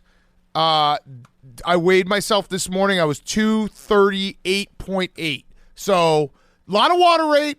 I was, I whenever I'm about to diet, I do kind of like just go crazy. Like, I think I ate a whole pint of ice cream on December 31st. So, a lot of water weight, but I'm starting to slim down. I'm going in the right direction, Boog. Wow, that's impressive, number one. Let me give you just a little tip, all right, because you and I both kind of have the same regimen, I think. Like, I wake up in the morning, and I try to intake all my liquid before noon. It sounds kind of weird, but like I drink like a 24-ounce coffee in the morning. I'll do my Peloton in the morning or lift weights, and then I'm banging out like 5, 6, 7, 8 bottles of water. All right, I'm doing all of that, and then I try to wait as long as I can to eat. So usually I'm eating lunch around 2 or 3, and then I'll eat dinner like around 7, 7:30. And then after that, I'll bang a little water, but that's kind of when I eat my meals, and that's kind of work for me. So if you don't want to be the guy that when you sit down, like your belly lays over into your lap, if you don't want to be the guy that sleeps with the AC on 65 and you're still sweating, maybe you should start following some of these tips. Okay, yeah, and I like that. I also like just saying bang a few waters. It makes drinking water sound cool because like no one sounds cool when they go to a bar. It's like, I'll have a water, but hey, bartender, let me bang a water real quick. That's pretty cool. As a matter of fact, I'm going to show you the waters I just banged out. So here are the waters. Look at that. Look at that. Damn. He's banging waters left and right. Right there, and there's another bottle of water. I just got off the Peloton, as you can see. That's I'm sitting outside right now. Damn. That's not a graveyard. It's just me. I just got off the Peloton, so I'm sitting outside cooling off. Just bang 4 bottles of water, and I'm talking to you guys. Would hate to be a water in Booger McFarland's house. Just any day of the week. You just get banged out before fucking noon. Yeah. Gone. No question. No question, All baby. right, so I got another football question. This one I don't know how to actually like kind of break down, but I want to hear your thoughts. Brock Purdy, I think he's good, and the only person that we have that has kind of had a similar start to their career is Kurt Warner. Yeah. Kurt Warner had 4 games in a row where he had multiple touchdowns. The team won to start his career. Brock Purdy's now 5 games in a row, multiple touchdowns, 5-0. You guys played Kurt Warner when he was his first full year as a starter in the playoffs. You absolutely beat the shit out of him. 3 interceptions. The Rams won 11-6. That's what the game was going. What was it when you were playing him? you saw his season. You're like, this guy's really good, but he's still a kind of a very novice quarterback. He hasn't been in the bright lights yet. Did you know that there's like an edge there going up against a guy like that? Like, are the Seahawks or whoever's in the second round against the Niners knowing, hey, Brock Purdy's played great, no knock on him, but he hasn't really been in the shit, and we can get him in the shit, and it will fall apart? So first of all, when you're young or you haven't started a lot of football, you don't know what you don't know. And here's the thing that you try to do to a rookie quarterback or a young player. You try to get them in a situation where they're flustered, they're nervous, things are not normal, okay? Think about this. Think about it if you're a father of two, you walk in your house and your wife doesn't greet you the same way. As a matter of fact, she's actually looking the other way. Like, it's going to make you feel uncomfortable. You're going to be like, what the hell did I do? Okay? Kids don't say hello. You're going to be like, man, is there something going on? So you're going to start to feel uncomfortable mentally. And then the more things do not turn to normal, it's going to bother you even more and more. So take that to the football field. If you can make that young quarterback feel uncomfortable, where things he saw during the practice that week, he's not seeing on game day, where maybe you hit him in the balls a couple times, he hadn't been hit there. Like, maybe you do things just to seriously. I'm being as serious as all the time. I know. Wait, Like, is this back to my house? Because my son is in a phase where he just rocks me in the balls like every other day. Yeah, first of all, here's what you do with your son. Hit him back in the same area, he'll stop it, I promise you. I'm serious. Seriously, that's what I did to my son. And he was like, ow. So now you see how it feels. Yeah, that's what that's for. Make that young quarterback feel very uncomfortable. And the more you do it, I don't care if it's Tom Brady, I don't care who it is, all quarterbacks don't like to get hit. And so if you hit him, and when you hit him, you twist the face mask, you pinch him on the neck, you grab him in the balls, like you do something to make him think about anything except football, because we're only out there 3 hours. And the more you can do that, the less effective he's going to be. And I think that's what you got to do to young players. Now, as you get older and older, those little tricks of the trade don't work with the older players because we've been there and done that. But Brock Purdy doesn't know what he doesn't know.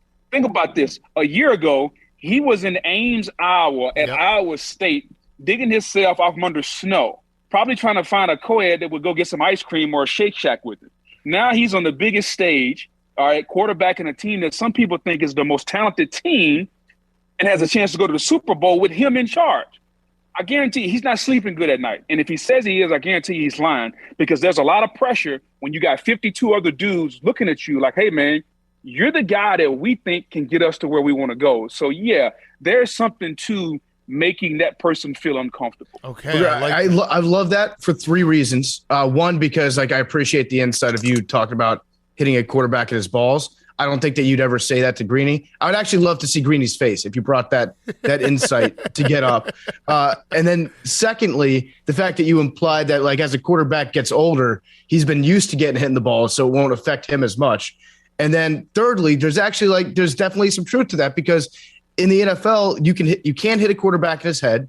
You can't hit him below his knees, but there's nothing that says that you can't hit him right on his dick. And fourthly, you guys must have hit Kurt Warner in the balls like a million times in that game. Well, Kurt Warner was Kurt's a Hall of Famer. Kurt is one of the greatest people I've ever met. But that game there, the first or second play of the game, Derek Brooks broke Torrey Holt's rib. All right, he was spitting up blood. Oh, Jesus. All right, so everybody in the Rams huddle knew exactly what they were in for, and Kurt was not holding the ball. Because the one thing about Kurt's got 12 kids. He wanted to go home to his kids in one piece. So Kurt was going to throw that ball really quick, all right? So he was going to make sure he didn't hold the ball, because I was a rookie, but Sapp was coming. Derek Brooks was coming. We had Hall of Famers. John Lynch hit him a couple times. It was a massacre. And guess what? The old TD Jones Dome or whatever, it was turf. Mm-hmm. So our team, we were fast. We were on turf. The heaviest guy on our team was 280, 285. So we were flying around on that turf, and really, they were known as the greatest show on turf. But I thought that day we were the greatest show on turf. And if it were not for our Ricky Pro Hail Mary, Boog may have 3 Super Bowl rings instead of 2. Oh, damn. Man. Be a legend. Yeah. You, by the way, you have been slamming those. I saw you tore off a bottle cap with your teeth on one of those waters while Big Cat was asking the question. That's some hardcore shit.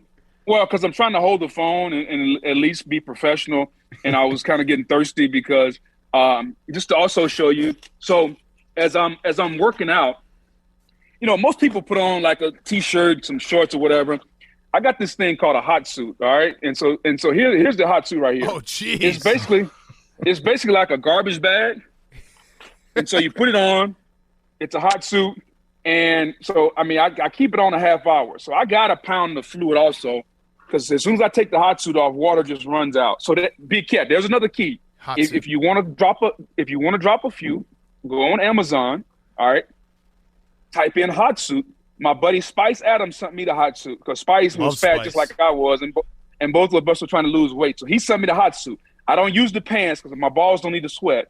I use the top, and it's only about $40, and it'll help you sweat, and it's actually good for your health because if you think about back in the olden days when there was no medicine, how did people get rid of all the viruses and stuff in their body? They sweated them out. So it's pretty cool. Yeah. Yep. Okay. I'm going to buy a hot suit. I'm going to buy a hot suit. But also, Booger, there's a lot of people out there that are making claims, throwing aspersions at you, saying that you cheat on the Peloton and that your bike is malfunctioning because you just put up consistently ridiculous scores that make everybody else not want to ever work out again. Would you care to comment about those allegations? Well, first of all, that's not true. I've actually had the people from Peloton come and they recalibrated my bike, and the guy said it was up to industry standards. So I would invite anyone, including you, when you're in Tampa. As a matter of fact, why don't we do like a little competition? Because I'll be in Arizona. Hopefully you don't have COVID anymore. And by the time we get to Arizona, let's do a little show or competition from a Peloton studio somewhere in Arizona, and we can just show the people how we do it. Oh, on a neutral playing field. I like that. On a bike that you haven't gotten your hands on yet. Well, my hands are, as long as they have. As long as they have some cycling shorts, because I need the pad in the groin area because like my butt hurts a couple of times while I'm sitting there. So I need the pad, like the padded shorts. I got to have those too. Okay, we'll get Hank involved too. Yeah. Hank will come out. He's been hitting. But no, like look at these abs. Look at that. Damn. Look at that. That's coming at you. Awesome. That's coming at you, Bug. What's the red lines for on your stomach? That's where my stomach folds over on itself when I sit down. It's a pretty common athlete thing. Mm-hmm. Yeah. All right, Bug, what about Vikings Giants? I think this is actually the game that might be the most interesting game because it feels like, we saw them play to a 3-point game, 2-3 weeks ago, 61-yarder to win by Greg Joseph. Are you buying the Vikings? And I'm a big believer that Kirk Cousins has been great this year, but it's their defense that's going to do them in, and their defense is like if you don't have any defense in the playoffs, it's not a matter of when, it's just or not a matter of if, it's just when. Like it's going to fail, and it's going to fail bad in the playoffs.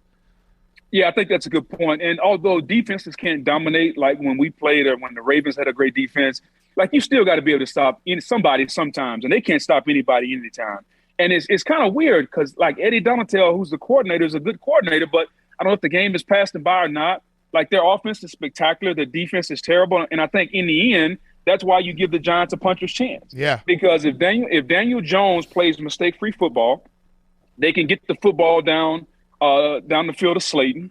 Saquon Barkley can have that 25 to 30 touch day where he can amass 150 to 170 yards rushing and receiving. And we know that the wild card is Wink Martindale. Old Wink Martindale that's going to come out with the tank top with the long sleeves underneath the tank top. Mm-hmm. He's still one of the best coordinators in football. So it would not surprise me at all if the Giants beat the Vikings, because I think a lot of people, even though the Vikings have a lot of resiliency and they played really well in one-score games, I think they're 11-0 or 10-0, whatever the number is, they just don't feel like a team that with their record should be feeling because of their defense. And there's always the question, hey, which Kirk Cousins is going to show up? Is it going to be 1 o'clock Kirk or is it going to be primetime Kirk? Because 1 o'clock Kirk might be an all-pro. Primetime Kirk, man, he will sell the farm at a diamond acre, buddy. Yeah. Mm-hmm. Yeah. So we always say that like the formula that the Giants used to have for beating Tom Brady was get to the quarterback with 4. That was like a big football revelation, which is, if you can drop guys into coverage and still be able to sack a quarterback, and you can beat them pretty easily. So in the playoffs, it's like, okay, which teams are going to be able to pin their ears back? Which teams rely on dialing something up to get to the quarterback? Out of all the teams out there right now, which one do you think has the best front 4 in terms of dudes that can just get to the quarterback? Wow. Best front 4. I like what they do in Kansas City. Chris Jones has been the best defensive tackle in football. Frank Clark, if he's healthy. The Chargers, when they can, if Bosa and Khalil Mack can roll, I like them. The Eagles set the record, I think, this year, where they were like 2 sacks off. They had 70 sacks. And they got a bunch of dudes that's got like double-digit sacks. It just depends on which Michael Parsons shows up. Is it the Michael Parsons from the first 11 games, or is it the Michael Parsons in the last 4 or 5? Because he and DeMarcus Lawrence can be a terror. Like, those would be the top ones just off the top of my head. Jacksonville really doesn't have a bunch of dudes. Buffalo, now that Von Miller's hurt, not really. San Francisco, I love Nick Bosa, who should be the defensive player of the year. Him and Eric Armstead. Like, if you force me to pick, I'll give you one from each conference. In the AFC, I like Kansas City, what they do. And in the NFC, it's hard to go against the Eagles, man, because they had 70 sacks this year. Although my favorite defensive lineman in football right now is Nick Bosa, because I think he has the best combination of size, speed, athleticism, power, and he's about to get a boatload of money. Mm-hmm. For the Bills, so we talked about Damar Hamlin at the top. We're not analytics guys. We usually make bets on emotions. You didn't have to tell the audience. First of all, you didn't have to tell the audience that you're not an analytical Yeah, we're not guy. geeks. We all know that. We're not geeks. Well, you don't. Yeah. Right, you don't have to say that. Yeah, we're not nerds. We're not geeks. Do you think that there is something to be said about playing with, I don't know, an extra pep in your step, some extra vigor, like this feeling of, okay, we went through this traumatic thing, we're closer now? Does that mean anything for the Bills in these playoffs? Because we are probably going to bet the Bills every single time because we're like, well, they're winning for Damar Hamlin. Does that continue in the locker room? So emotion will last about the first 5 to 8 minutes of every game. And emotion can get you to a point where when you're in a tough situation, it gives you purpose. So the Bills will have purpose. The Bills will have emotion to start every game. Is that going to be the reason they win? No. They're going to have to out-execute. And, guys, think about this. Remember when the Bills beat the Rams opening night? We're like, man, nobody's beating this team. And for about a 6-week stretch, like, they looked unbeatable. Yeah. They got a lot of injuries right now. Secondary's banged up. Von Miller's banged up. The offensive line is not as good as we thought they were going to be. So in order for Buffalo to win and win it all, because we know that's their only goal, like Josh Allen has got to put the S on his chest. He's got to be Superman. He's got to be unfreaking believable. And their defense is good. They don't have to score 40 points, but they're going to have to play really flawless football offensively. But to your point, Big Cat, they have purpose, okay? It's kind of like when you get up to go to work every day. Think about this. You got 2 little crumb snatchers, and regardless of how bad you feel, you have purpose, okay? You have purpose that drives you in moments where there is nothing to drive you. And so Damar Hamlin will be good for the Bills, especially I could envision this. At some point, he's going to show up at the stadium on game day, and that place is going to go berserk. Yep. It's going to go absolutely ape shit crazy. Now, is it going to happen this week? Probably not. Save it. You got to save it. Yeah. If he says if Damar Hamlin says, "Hey, I'm," because he was cleared from the hospital, right? And he's like, "Hey, should I be there on Sunday?" No, I say if I'm Sean McDermott, I'm like, no. Bengals next week. Yeah, we got Skylar Thompson this week. I think we can handle Skylar without you. And then next week the Bengals go up there. Yeah. And guess what? Pre-game they have the trainers that saved his life. Yep. And they throw him through a table at the 50-yard line before the game starts. Well, they're probably not going to do that, but it would be really cool. It would be really cool. To your point, they don't need DeMar and the emotion to beat the Bengals. Skylar Thompson, I think you and Big Cat could beat Skylar Thompson. Yep. But next week, I can see a situation where he's got the flag, the Yes. American flag. He's in the tunnel. He runs out, and the seams absolutely bust loose on that place, man. Yes. Yeah. Yes. The problem is like everybody would cry. That would be an issue. Like they might not be able to return that opening kickoff for a touchdown because the emotions would be almost too high. You go like kind of back the other way. Yeah, and Bengals Yeah. fans would probably say that's an unfair advantage. They'd be like, "That's not right." Yeah, they were kind of ticked off at that. They huh? are. They Well, are it's funny, like, yeah. Go ahead. Seeing a player almost pass away was very hard on everybody. And everybody that was watching, I think, had a moment of humanity where we realized kind of what the stakes are sometimes, and it put us in a great perspective of, there are things out there that are bigger than sports. And that lasted about 26 hours. And then everybody got back to the old, like, the NFL's rigged against the Bengals. Roger Goodell hates us. Yeah. Yeah, exactly. It's amazing, and this is why I love sports, because for about a 24-hour stretch, nobody cared about politics, nobody cared about race, nobody cared about the stock market. All everybody was concerned about was our favorite sport. Were we going to have somebody die on the field? And I think everybody was afraid of that because of the ramifications, obviously, with him and his family, and then all the ancillary things that would come from that. I think we all were afraid, and we all were like praying, and everybody was, calling each other. And then as soon as we found out he was going to be okay, everybody was back to normal, complaining about everything they could on Twitter. Yeah. Yeah. It's very true. Booger, every time we have you on, we talk a little bit about Boomer and your work with Boomer. I think he's out in Hawaii right now. Is he doing any recaps for the playoff games? So Boomer actually, he's back now. He went to Hawaii to play in the Pro-Am last week. He took a flight Monday morning, flew to Hawaii, played in the Pro-Am, flew back to LA, and then back to Connecticut to do the show with me last Sunday night. And he played with Tony Finau, and all he would say is, I gave Tony just a couple of tips. And he just kind of left it at that. So Tony Finau didn't win, but Boomer gave him a couple of tips. Okay, I'm going to bet on Tony Finau next tournament then. But I was wondering if you could put this in his ear if he's doing the playoff recaps. The Niners go out there, they light it up, tell Boomer, hey, say, I want to Brock and roll all night and Purdy every day. It's right there. Brock and roll all night and Purdy every day. It's right there. Like the Kiss song. Hey, yes, I love that one. Brock and roll all night and Purdy every day. Yeah, just tell. I like that one. Let Boomer know, because when he dropped like a Jalen Hurts so good a couple years ago, and that honestly made our year. Yeah. Or and if you want to get really spicy, just be like, hey, Boomer, if the Niners really put it on the Seahawks, be like, hey, the Niners rocked out with their Brock out. That's a little that one is not as good as the first one. Yeah. No, I know. It's riskier, but, you just feel it out. Feel it out. It's good. No, I'm not. I've already filled it out. It's like I learned a long time ago, go with your first inclination. And as soon as I heard it, I was like, no. So I'm not even going to tell him that one. Okay, all right. I'll tell him that one next time I see him. All right, we didn't talk about Jaguars Chargers, so let's finish with that one. The question I have, the Chargers. So I know the old Bill Parcells. You are what your record says you are. They were a good team, not a great team this year.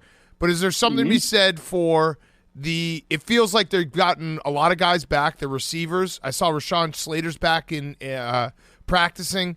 Can you have that, like, everyone's back at the right time, and whatever happened in the regular season doesn't really matter because you're a completely different team now starting in the playoffs? There's a reset button you can hit, but like the regular season matters. Like the Jaguars went out to LA and beat the Chargers by 28 points. Now, that was the game after Justin Herbert had hurt his ribs, so I give him a pass for that one. But the other 52 guys that lined up and played that day, they got their butts kicked. So there is confidence that you'll get from that. That's an intriguing game because the Jaguars didn't look good against Josh Dobbs last weekend. Trevor Lawrence seems to be ascending.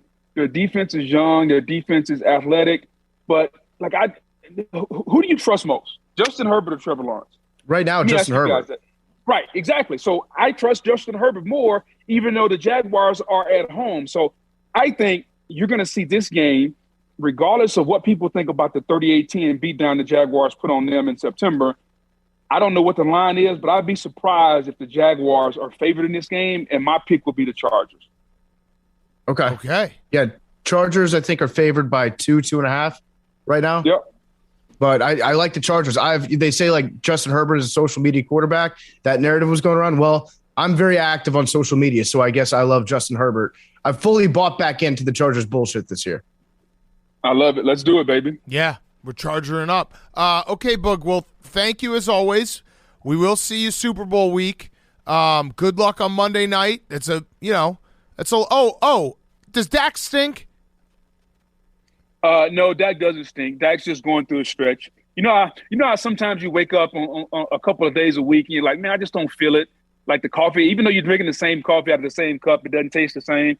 I think Dak has had a couple of days like that. Dak will be fine. I'm not concerned about Dak. I'm more concerned about the red lines on PFT's stomach than I am about Dak. Okay. That's fine. The red lines are completely normal. They're totally regular abs. Yeah. Yeah, okay. It's just what you wouldn't know what an ab looks like. Yeah. See that? Yeah, see, that's what I'm concerned about, man. That's a six-pack, Booger. That line is a six-pack. And there's like a little bruise below it. I don't know what's going on down there. I have COVID. Okay, well that doesn't explain the bruising, but okay. We've all got different symptoms. Yeah. All right. Well, Booger, thank you as always. We love having you on, and we will see you Super Bowl. We got to catch up. Keep slamming those waters, Boog. Anytime, man. Thanks for having me, fellas. Okay, let's wrap up Fyre Fest of the week. By the way, just a show announcement. There's been some people who have been in my mentions asking for this. We're usually a little late. We will have our NBA preview with Ryan Russillo next week, just in time for the All-Star. So, NBA preview. Find another show that does their NBA preview in mid-January. We're getting out ahead of it. Yeah. Usually, I think we wait till after the All-Star break, usually. Yeah, and then we'll do a college basketball preview with Titus sometime in the next couple weeks as well. We're just doing all the previews. So, if you are a football fan, a football guy like us, I've been watching the Bulls, haven't been consuming much else. Russillo will get you ready to go so that when football starts to dwindle, we're ready for some basketball. It's ready to go. All right, Hank. Speaking, I have multiple NBA related Fyre Fests. Oh no. The first one is that for whatever reason my cable company in the new year just decided to turn off my league pass, and I was trying to watch the Celtics game last night. You stopped paying for it. No. So I called. I'm like, hey, my league pass isn't working. What's going on? They're like, oh, well, you paid for it. It should be good. I'm like, well, I'm looking at the screen. It's not good. They're like, turn off your box, reset it. Should be good. Was not good. Haven't solved that yet. Still don't know what's going on. Talk to the people like, yeah, you're fine. We see it on your account. You should be seeing it, right? I'm like, no. So I don't. TBD on that one. Okay. My second one. A week ago, I watched the Nuggets absolutely smoke the Clippers in Thursday night TNT game. Did the classic, damn, the Nuggets are good. The Western Conference isn't that great this year. I'm going to bet them. And I thought I was betting them to – at first I was going to bet them to win the championship. And then right before I put it in, I stopped myself. I was like, they might be going against the Celtics. I don't want to do this. I'm just going to bet them to win the Western Conference. And I I put a big bet on that.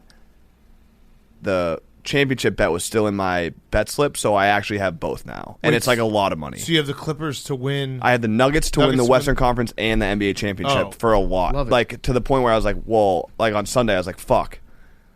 I didn't mean to leverage myself this much with both of these bets. So now I'm a nughead. You're a nughead. I love it. We're an official Nuggets. The Western Conference is trash. The Eastern Conference is stacked. We'll get to that with Russillo. Yeah, whoa, what are you trying to do, sorry, dude? You stepping on Russillo here? But that was so yeah, I'm stuck being a nughead. I hope they can win the Western Conference and I can just hedge out, but yeah. That's not so bad. Who cares? I love it. Was more like I didn't have as much ammo as I wanted for like real regular day-to-day bets. Yeah, for the Cowboys. Don't worry about it. That's an investment, Hank. Yeah. You'll probably be able to take out a loan against that bet in just a couple months once the Nugs go on a little run here. Are they the 1 seed right now? Yeah, I think so. Well, we shouldn't step on Russillo. We'll just say, yeah, sure. I think they are. I'm like 70% sure that they're the ones. I'd agree with that. I feel like I think it's gonna be Luka's year. Again, we're probably doing too much right now because we're gonna do our NBA preview. They are the 1 seed. They're tied with the Grizzlies for the 1 seed. Okay, PFT, your Fyre Fest. My Fyre Fest is that I got COVID again, and so I'm pretty much over it right now. I'm kicking its ass. I'm a back-to-back 2-time COVID survivor. I'm about to make it a dynasty. This would be my 3rd COVID survival in 2 years, which I believe puts my body in a dynasty against the coronavirus. So I'm feeling pretty good right now, but I do think I think that COVID brain is real, because 2 days ago I couldn't remember who Sean McVay was. I spent about 5 minutes in my head because you're a football guy. You just start thinking of different football scenarios for this offseason.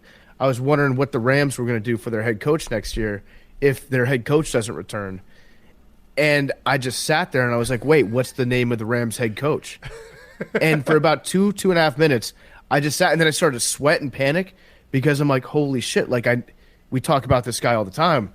He's like one of the probably top 200 people whose names I say in the world, I would imagine. And I just couldn't remember Sean McVay's name for about like 2.5 minutes. I had to Google coach of the Rams. Oh, no. Jesus. This is like when I forget my password. Yeah, I'm like, I don't know if I'm panicking about it, and that's what made me like forget it even more. If I just calmed down, I probably would have been able to remember it. But if I get anything wrong, if I said anything on today's show that I was just explicitly incorrect about, like if Brandon Staley doesn't coach like a normal coach this weekend, just chalk it up to COVID brain, because I actually think it's a real thing. I think I'm starting to forget stuff. Yeah. Okay, so if we get our picks wrong, then Jake still has to go to Kansas City. Yeah. Only Jake. Only Jake. What were you gonna say, Billy? Could you see his face? Yeah. Oh yeah. So that I was trying to think of what his name was. So I closed my eyes and I was like, he's got the gel and the stupid beard. Who's the short coach with the stupid beard, always shirtless? And no, I you know what I said? I was like, I think his name's Colin.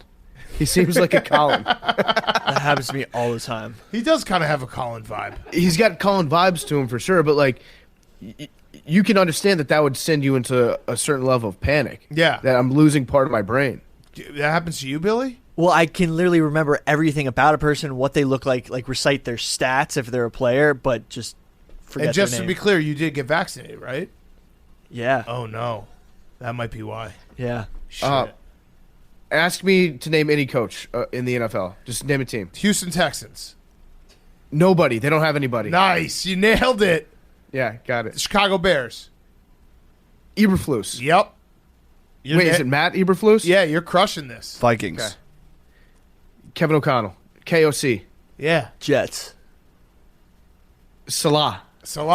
Robert Salah. Okay, I'm good. No, good. you're But good. If anything, if I have like a brain fart like that, just know that it's COVID and be nice to me. Okay, that's fair. My Fyre Fest is I just keep getting owned by my son. I usually my Fyre Fests are about my kids because that's the majority of my time is spent outside of work. Is just being a dad, and I do get a lot of people like hitting me up after I talk about my kids, so I appreciate that because I feel like they're going through the same things. I told you guys this story. I have two. One is I was walking on Friday night with him and Stella, and we saw Francis, our coworker who lives in my neighborhood, on the street, and did a little hello. And after we left, my son asked me, he's like, "Who is that, Dad?" And I was like, "Oh, that's my friend Francis." And he just deadpan was like, "You don't have friends." So that hurt pretty bad. And then the other one was we walked out of the bodega the other day. It was probably a week or two ago. And there's a guy, I don't know if he's homeless, but I see him all the time. Like, we have a rapport. Sometimes I'll give him a few bucks. He's sitting outside asking for money, and he goes to my son, "What's up, little man?" And my son, pretty funny of him, he's like, "I'm not a little man." He said, "What's up, little boy?" He said, "I'm not a little boy, I'm a big boy." And then he pointed to me, he's like, "He's a big man." And I was like, God fucking damn it. Like, that's a fat joke. So I don't have a response to any of these things. He's just like at that age now, 3.5, a little older than that, where he's just like, the worst part is I don't think 3.5-year-olds know humor. They just speak facts. So when he speaks facts, they hurt so much more because he's just speaking factual statements, and they're always true. and they hurt my feelings because there's no like, oh, I was just busting your balls. Like, no, you don't have any friends. So yeah, just been getting owned. Kids are very funny that way. I was actually having this conversation the other day, walking through the airport.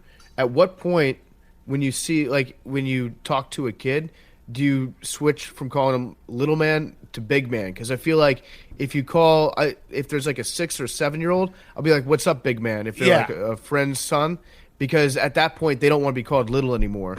But you're saying that your son, who's like 3, 3.5, at that 3.5, at that age, he's no longer. Like, he sees little as being an insult. Yeah, he's not a man yet. He's a little. He doesn't like little boy. He's a big boy. Okay, yeah. A big boy at 3.5. Yeah, and then I would say like you switch over to big man. Yeah, at like 6 or 7. Yeah, isn't it little man and big boy interchangeable? What do you mean? You think because of the man atomic versus bombs. boy. Great point.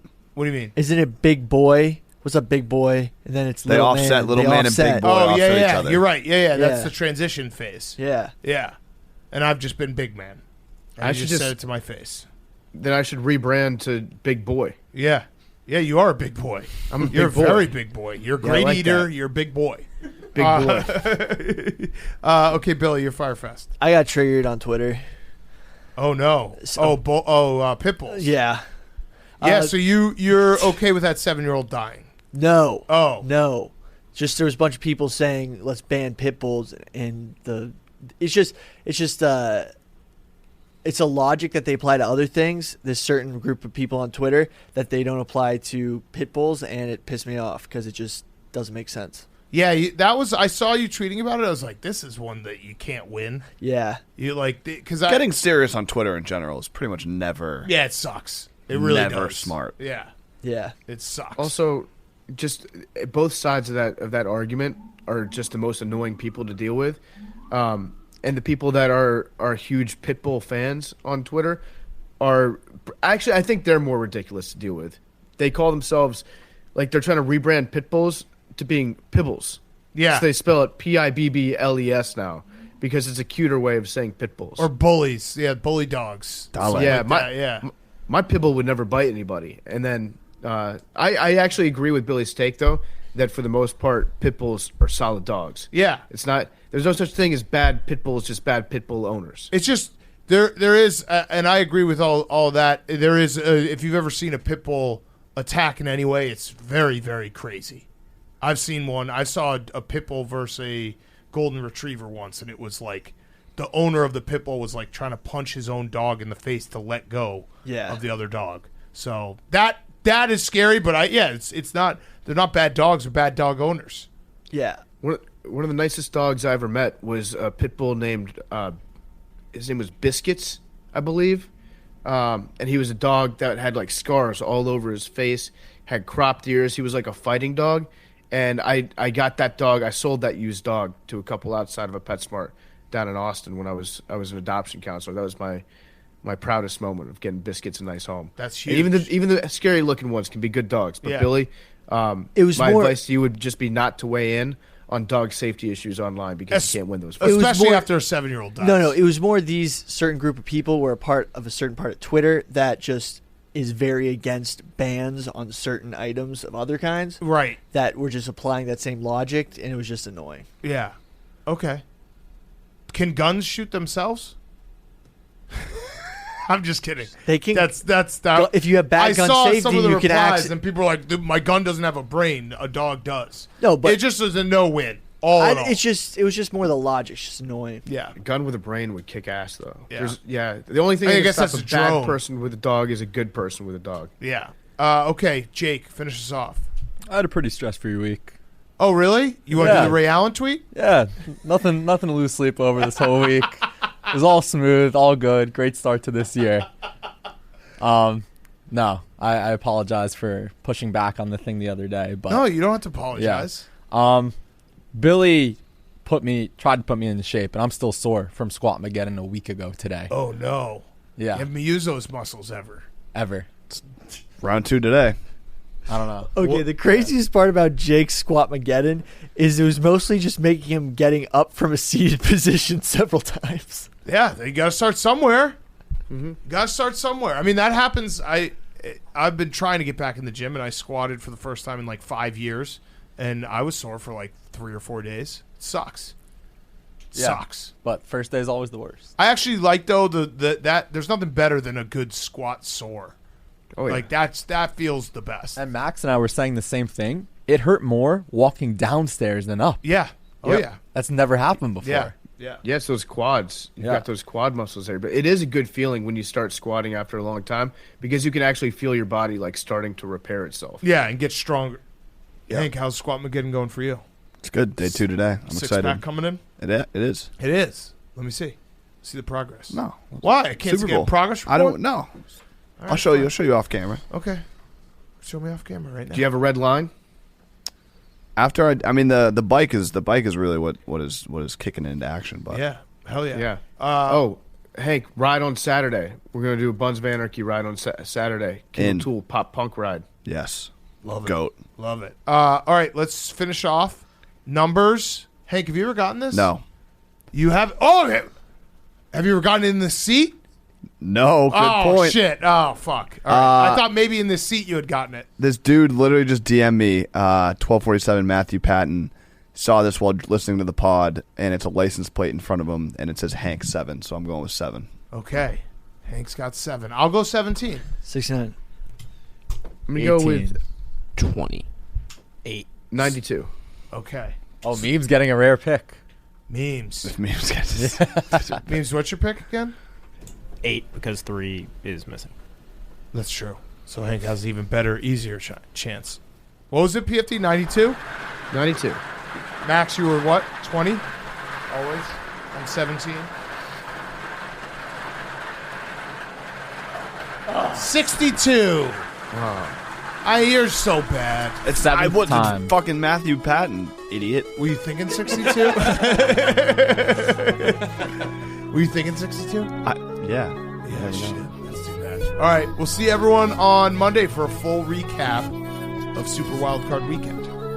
Love you guys. Chicken eggs or just chicken periods? Talking away. I don't know what to say, I'll say it anyway. Today's an update to find you, shy it away. I'm coming for your love of kings, love of kings, love of kings, love of kings, love of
It's so better to say, it's so better to say, it's so better to say, it's so better to